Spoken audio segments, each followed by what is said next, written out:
Let's go back to last weekend first of all. Brilliant to get a win first up. When you kind of look back this week, what did you like, what didn't you like when you reviewed the West Ham game?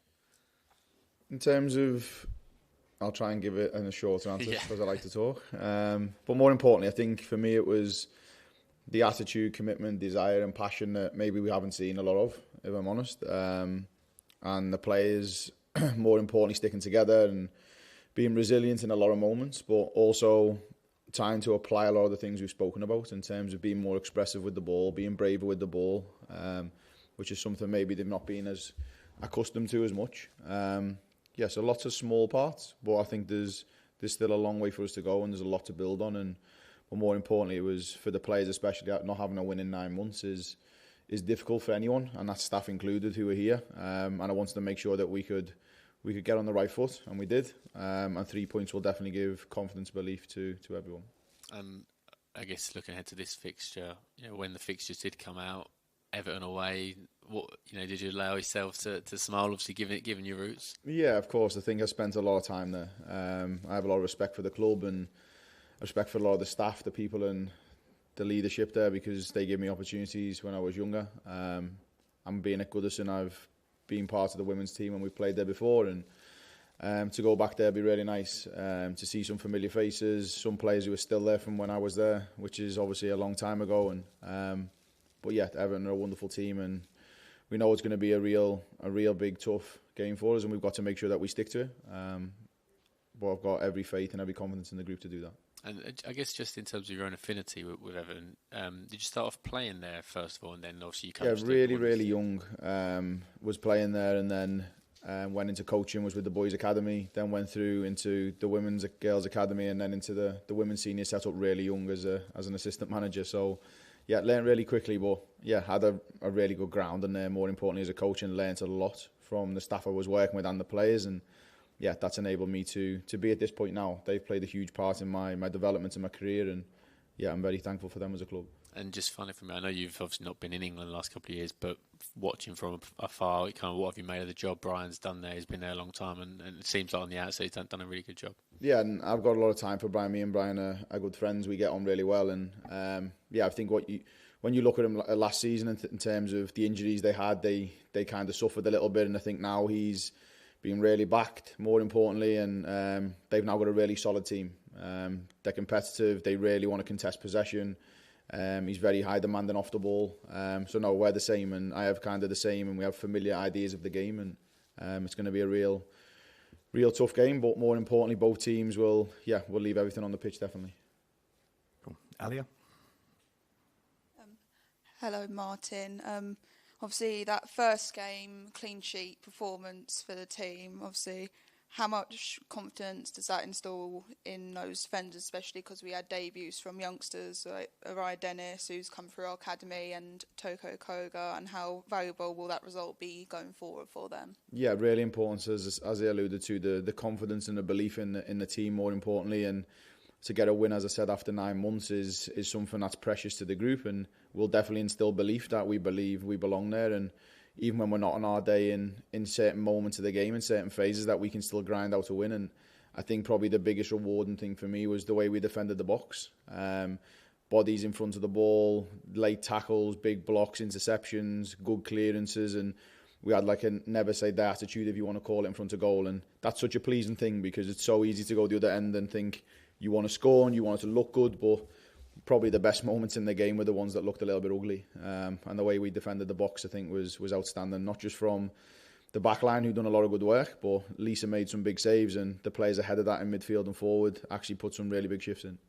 Yeah, and then obviously one of the highlights of the first week of the WSL in general, Everton's new signing, Ornella Vignola's hat-trick in the Merseyside derby at Anfield. Obviously, Everton are now playing at Goodison Park and will be determined to win their first match at Goodison. What are your plans to stop the likes of Vignola so we can continue, Spurs can continue their positive start to the season? I think the most important part, we have to focus on what we can control and how we defend in those moments. And I think if we take parts of what we did in the West Ham game into this game, from a defensive perspective, from how we defend the box and so on, but more importantly us applying ourselves and our game plan on the game and putting our imprint there.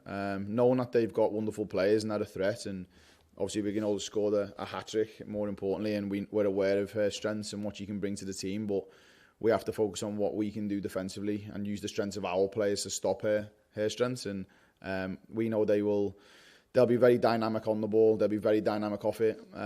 They like to have the ball, they've got some wonderful technical players, but we have some wonderful players too, and we have to make sure that we focus on us and have an eye on the opposition, and that's what we will do. And we'll respect them, more importantly, but make sure that when we go into this game, it's all about what we're going to do. Yeah, and obviously we saw Kit Graham's first match in over a year after her ACL injury. How impressed were you by her performance and kind of what your plans to integrate her back into the team? Yeah, I think for Kit, it's a really big moment for her, her family, and everyone surrounding her.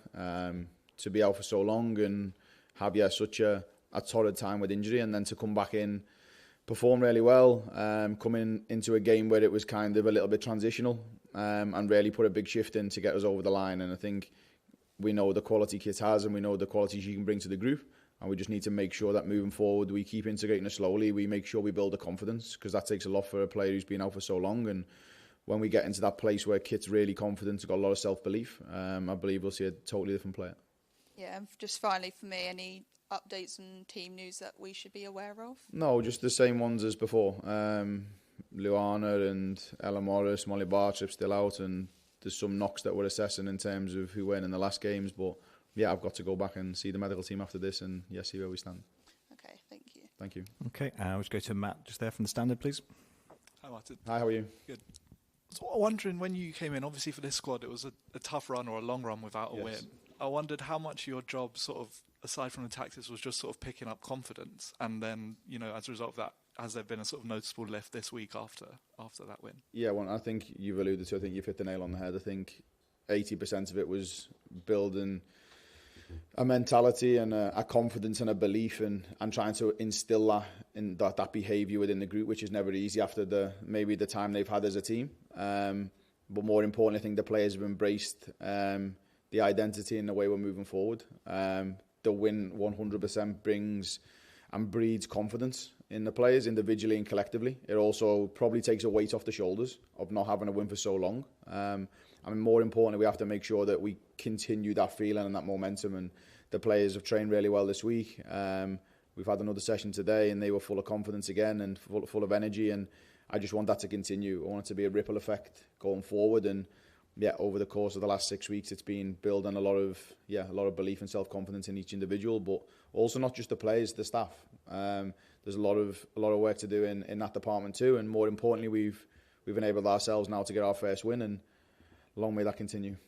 How do you sort of assess? Obviously, ideally, you want both, but where is the balance in terms of you need those results to lift confidence, but also, I guess, you want to see steps in terms of performance towards the style of play you're trying to implement. So where is that sort of balance? Yeah, and I think that's key. I think I said in my last press conference, the biggest thing for me is performance. I think if you dismiss performance, you probably lose the process behind the result. And more importantly, the performance gets you the result. And I'm really, really big on that, and I tell the players that a lot, is that if we perform to a level that we expect and it's consistent, the results will follow naturally, because you're probably gifted then the opportunity to take those results and those performances forward. And more importantly, I want to make sure that we don't just do things in flashes. We do it persistently every week, consistently. But more importantly, I know there's going to be a dip in form at some point, because there is naturally as players. But more importantly, it's my job to make sure when that happens that we're still resilient, we're still confident, we're still more competitive than we have been previously. It's trying to find the balance of that. But the performance is the biggest thing, individually and collectively. That puts a big shift in terms of where we're going. Performance before the result, but I also believe the process behind that gets you the result. And I don't think there's probably anyone in the team who wants to win more than me. So I kick every ball with the players, I head every ball with the players. So it's trying to find that balance, but the performance is more important in terms of to enable us to get that result. And just last one, I guess also tied with that, results make it easier for the players maybe to sort of trust in what you're doing, and that is sort of the right way. Every positive result sort of builds that relationship between them and you. Yeah, of course, and winning definitely breeds confidence, and it builds a mentality, and it builds a willingness and an attitude, more importantly, but also it helps you take steps. But performance is individually and collectively, and not just that, individual traits within the game analytically that we can look at, and if it's individual performance or specific parts to their games that we can really identify, that still makes them know that they're taking progress individually in terms of their own development, but also team development, we're taking steps. Once you can really show clarity on that, I believe the group will always buy into the way we're going and where we're going moving forward. So yeah, I think it's not just the results, it'll be performance individually and collectively, but the development aspect is also really important for me. Thank you. Okay, moving to questions on the online feed. Emma Sanders. Hey Marty, nice to see you. Emma, how are you? Yeah, good, thank you. Good, thank you. Nice to meet you. You too. Just kind of to follow up on that, really. I just wonder how far off or how close are you to the team that you kind of want it to be, the one that reflects, your style, your philosophy of football a little bit more? Yeah, I think we can't change it in 6 weeks, definitely not.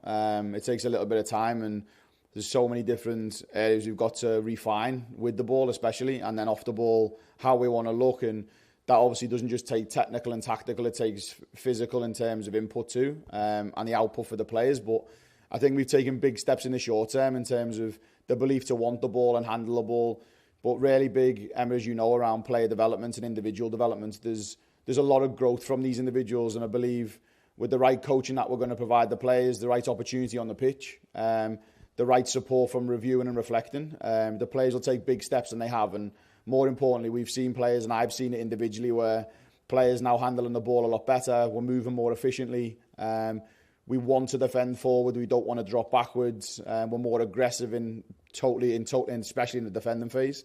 So yeah, there's lots of steps, but it takes more than 6 weeks. It's going to take months and months to build that. But more importantly, I've seen big steps in us as a group in terms of where we want to go, and more importantly, I want to make sure we keep doing that. Yeah, you say there about being aggressive, sort of defensively from the front line. I wonder in terms of the other end of the pitch being creative. It was maybe one of the criticisms of Tottenham last season, and I appreciate that stats don't tell the story about all games. Obviously, one shot target in the first game. Is that something that you want to improve on? Create more of those chances, more of those goal scoring opportunities? Yeah, 100%. And it's something we've spoke about as a group of players. We want to be more effective around the box. We want to be more controlled. We want to sustain attacks for longer, more importantly.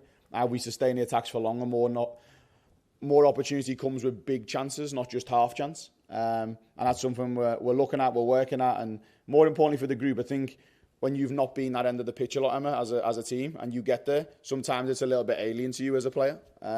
So more importantly, when we get there, it's giving the players the confidence and belief that they can, more importantly, sustain the attack and they can create the opportunities. And there's a lot of quality to do that. We just have to keep working at it. And I have no doubt in some games there'll be 10 shots and hopefully 5 goals. And on the weekend, I think if we're talking about being clinical, one shot wins you the game, and it did. Unfortunately for us, it did. Unfortunately for West Ham, it didn't. But more importantly, I know we've got a lot of work to do, but I know there's a lot of potential here, and yeah, I have a lot of belief and confidence in the group. Nice one. Well, all the best. Thank you very much. Good to see you. Thanks, Emma. Dan Pentland. Hi, Martin. Hope you're well. Hi, how are you? Yeah, good, thanks. I just wonder what you've made of the investment at Everton, the last kind of 9 months or so, because, they've invested heavily in the squad, obviously Goodson Park. Do you think that's kind of really good for the league, and for a club like Spurs, does that kind of drive you on as well, knowing that, you want to be in that position as well, where you're competing alongside clubs like Everton going forward? Yeah, exactly, Dan. I think more importantly, we've had really good conversations here. We're investing a lot as a club, whether that's infrastructure, facilities, transfers, and I alluded to it before. I think squad investments has to be smart, and that's something I'm really big on, is that we don't just invest in players for the sake of doing it. It has to be the right profile. And I will make sure that continues while I'm here. So we have a lot of support from the club. Everton have done really well. They've had new owners come in who have put a lot of money into it, and I think it's good for the league and good for probably competitive edge in the league. But Everton maybe, and Brian would allude to that, they probably needed that at that point in terms of the squad depth they probably maybe lacked last season. And that will come for most teams. That will come for us at some point in terms of bringing new players in. But more importantly, I think it just adds the quality and the edge to the games, more importantly. And I have no illusion that Everton are going to be very competitive this year with the quality they've added. But more importantly, I believe in what we do. Obviously, Everton's first league game at Goodison Park is kind of their own home. Obviously, it'd be a huge occasion for Everton. Can that kind of work in Spurs' favour a little bit in terms of, it's spotlight on them. It's their kind of big day at the weekend. I hope it does, yeah.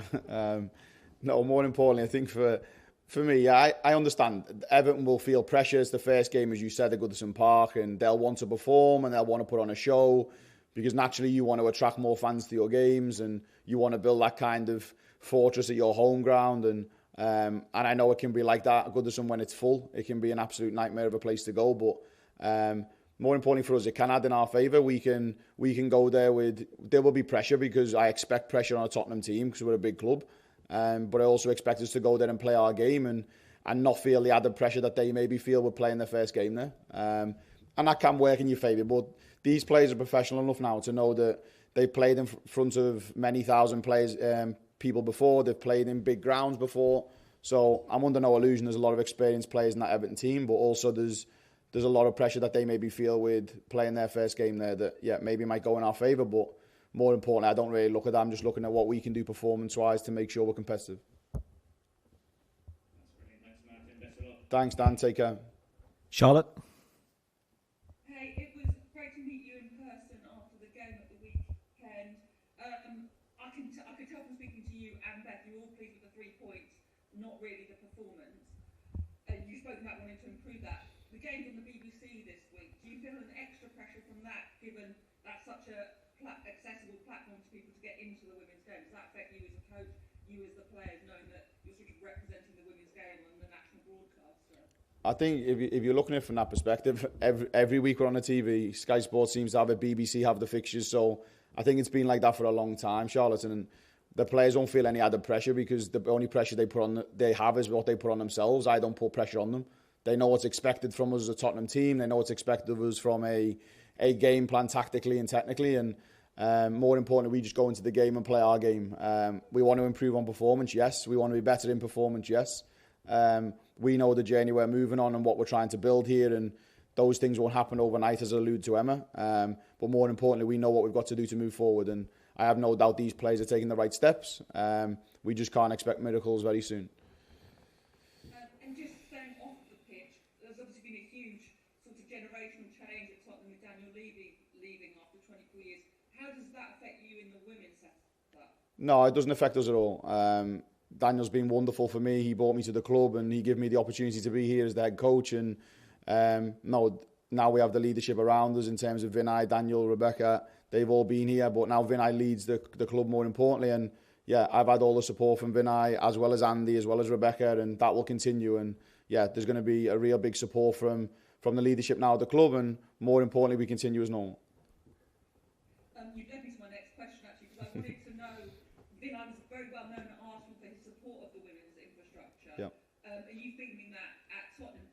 Were you a bit disappointed maybe that didn't kick in earlier in the transfer window? No, Vinay's been brilliant since he come to the club. He's been very supportive. We connect quite a lot. He was in actually today speaking to the players and the staff, and he's around the building quite familiar. So that's really important for me that the players and the staff know who he is. And he's a wonderful person, a big advocate for women's sports, let's not forget, in terms of in general. And he was a big part of that London 2012 Olympics. So he's very invested in sport in general. So that's more important for me. But in the long term, I know Vinay has, and the club does in leadership, they have the women's team's best interest at heart, and I can see that and I can feel that, so that's the most important thing to me.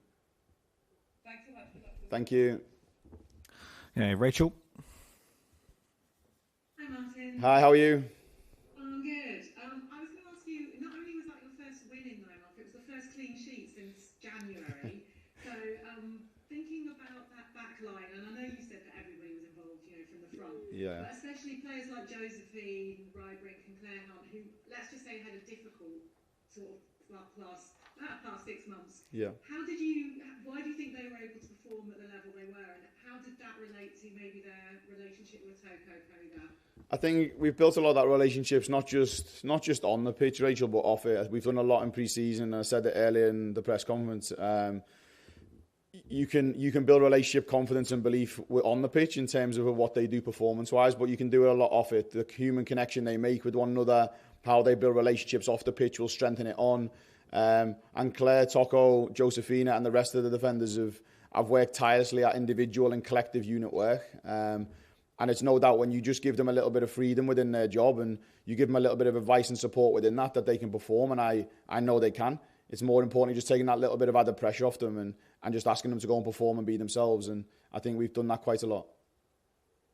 That's great. And can I ask you, a defender we haven't seen yet is Ash Neville, and we know that she didn't appear in any of the pre-season friendlies that were televised or sort of live. Are we likely to see her soon, and where does she feature in your plan? Yeah, no, Ash does. Yeah, Ash has been here for a long time. She's a wonderful player, and more importantly, she's had probably unfortunate parts with small injuries. She's had a bit of a knock, and we've given her time to recover from that. She was back on the pitch training today, which is important, but I have to speak with the medical team, as I said, to see where she sits for the weekend and where that lies minutes-wise and so on. But yeah, she's back on the pitch training. She's had some small knocks, as I said, and one thing I'm big on is that we don't try and rush players back and we make sure they're fully fit. And we're giving Ash every opportunity to do that. But as I said, she's been on the pitch the last couple of days training now. And finally, just about, we saw a little bit of Katinka Tamberg in that game. How do you think that she was sort of playing alongside Beth England? Is that a duo that we're likely to see lots of? Yeah, hopefully, yeah. I think she's done really well. I think coming into her first game, probably a little bit apprehensive of what to expect from the league and from herself, and probably around players around her, her teammates who she's not played the competitive game with. She actually done really well. I think we can definitely add a lot of value to her game, and she's going to add a lot to us. I think she's going to be a nightmare for defenders throughout the season. But yeah, the duo of her and Beth, I think they complement each other very well. They have totally different skill sets, which is nice. And there'll be times where we see both of them on the pitch together, and I think both of them playing up against a backline would cause a lot of problems, and we just have to find the right game for them, more importantly, and find the right opportunity to do it. But it's something that we've actually spoken about. Thanks and good luck. Thank you. Phoebe? Hi, Martin. Hi, how are you? I'm good, thank you. How are you? I'm good, thank you. I just wanted to ask a little bit about Toko Kova. Yep. So she was excellent last week, and considering she's only 19, she seemed very mature and confident on the ball. How pleased were you with her, and with the attacking threat coming from Everton, how crucial will she be in that back line? Yeah, really important. I think you've seen in Toko a really mature performance for a 19-year-old. Someone who's calm, composed, but her game intelligence is very high, and there's never going to be a ceiling on what she can achieve. I think she's a wonderful player, a wonderful person, and more importantly, she's really gone above and beyond in her understanding of the game here now. She's took really, really well to the environment and the culture, and going into this Everton game now, I think, again, the way Everton press, you're going to need the calmness, and you're going to need some sort of kind of technical capability to be able to break them down, and Toko definitely gives you that. But more off the ball, her game understanding, the reading of the game is phenomenal, and more importantly, she will continue to add parts to her game. Her physicality and her intelligence will knit together really nicely, and I'm hoping for a big performance from her on the weekend.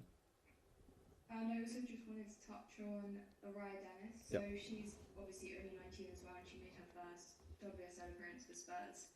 How do you feel she handled it, and what do you see as her potential for the rest of the season? Yeah, I won't put a ceiling on her potential. I think she can achieve a lot. I think Araya deserved the opportunity. She trained well.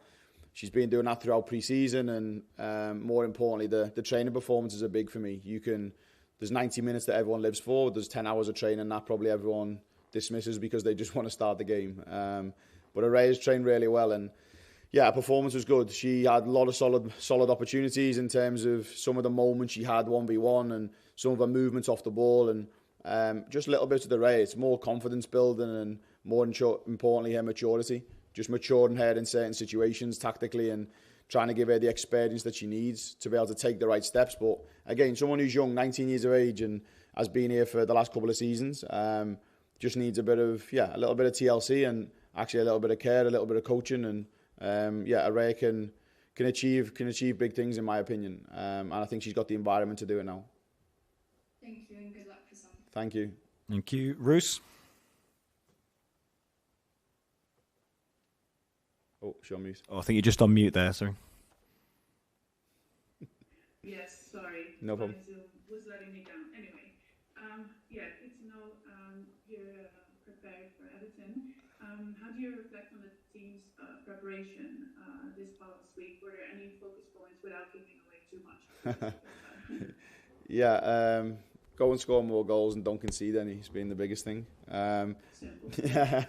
No, more importantly, I think for me, we have to apply. I know Everton, what Everton do and how they're going to play, and we've seen parts. We know there'll be some surprises within that because they'll try and do things a little bit different, maybe. But we have to impose ourselves. It's about what we do, how we impose our game plan, how we impose ourselves on the game, and making sure that when any surprises pop up in terms of tactically from Everton, that we can adjust and readjust in the right moments.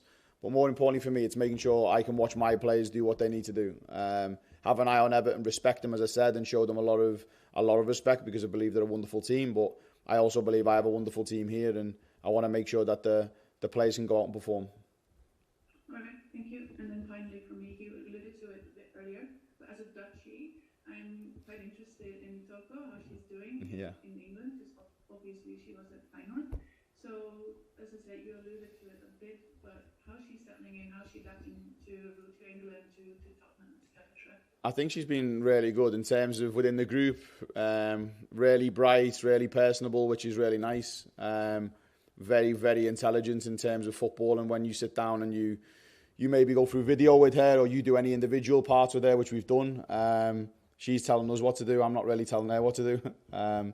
So yeah, using her intelligence in that way. But I think as a person, she's wonderful. Calm in her own way, confident in her own way, but very respectful and very understanding. And I have no doubts here now she will continue to flourish. She'll continue to show her qualities, and I think the culture and environment and the group of players we have here alongside the staff have been able to settle. And she just looks really comfortable here now. So yeah, I'm delighted because when a new player comes in, sometimes you don't know how they're going to settle. And I think she's done really well to settle in now. And I give a lot of kind of plaudits to the staff and the players around there because they've enabled her to be herself.